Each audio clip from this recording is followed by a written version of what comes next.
Hi, I'm Chell Rosie. Welcome back. You know what we're going to be doing. I'm trying to read as much as I can today, because tomorrow will come and I won't have as much time during the week, because right now, today is Sunday, by the way. I know the last time I read was Monday. That was last week. I haven't had time to read on camera in a while. But I'm trying to get through this as much as possible because I have time, where once it hits the week, I won't have time. So we're going to get into it. Chapter 2, The Planting of English America, the Indians' New World. The fate of the Powhatans foreshadowed the destinies of indigenous peoples throughout the continent as the process of European settlement went forward. It starts on page 31. I just realized I didn't mention that. Alright, we're going to go back. Native Americans, of course, had a history well before Columbus's arrival. They were no strangers to change, adaptation, and even catastrophe, as the rise and decline of civilizations such as the Mississippians and Anasazis demonstrated, but the shock of large-scale European colonization disrupted Native American life on a vast scale, inducing unprecedented demographic and cultural transformations. Some changes were fairly benign. Horses stolen, strayed, or purchased from Spanish invaders catalyzed a substantial Indian migration onto the Great Plains in the 18th century. People such as the Lakotas, Sioux, who had previously been sedentary forest dwellers, now moved into the wide open plains. There, they thrived impressively, adopting an entirely new way of life as mounted nomadic hunters, but the effects of contact with Europeans proved less salutary for most other native peoples. Disease was by far the biggest disruptor, as Old World pathogens licked lethally through biologically defenseless Indian populations. Disease took more than human life. It extinguished entire cultures and occasionally helped shape new ones. Epidemics often robbed native peoples of the elders who preserved the old traditions that held clans together.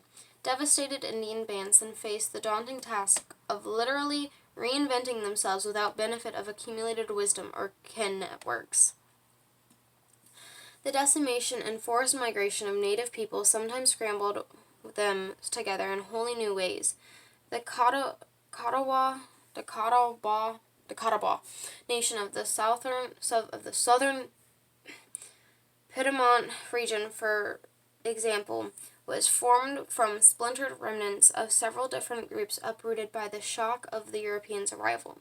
Trade also transformed Indian life, as traditional barter and exchange networks gave way to the temptations of European commerce. Firearms, for example, conferred enormous advantages of those who would purchase them from Europeans. The desire for firearms thus intensified competition among the tribes for access to prime hunting grounds that could supply the skins and pelts that the European arms traders wanted. The result was an escalating cycle of Indian-on-Indian violence, fueled by the lure and demands of European trade goods. Native Americans were swept up in the expanding Atlantic economy, but they usually struggled in vain to control their own place in it. One desperate band of Virginia Indians, resentful at the prices offered by British traders for their deerskins, loaded a fleet of canoes with hides and tried to paddle to England to sell their goods directly. Not far from the Virginia shore, a storm swamped their frail craft. Their cargo lost, the few survivors were picked up by an English ship and sold into slavery in the West Indies.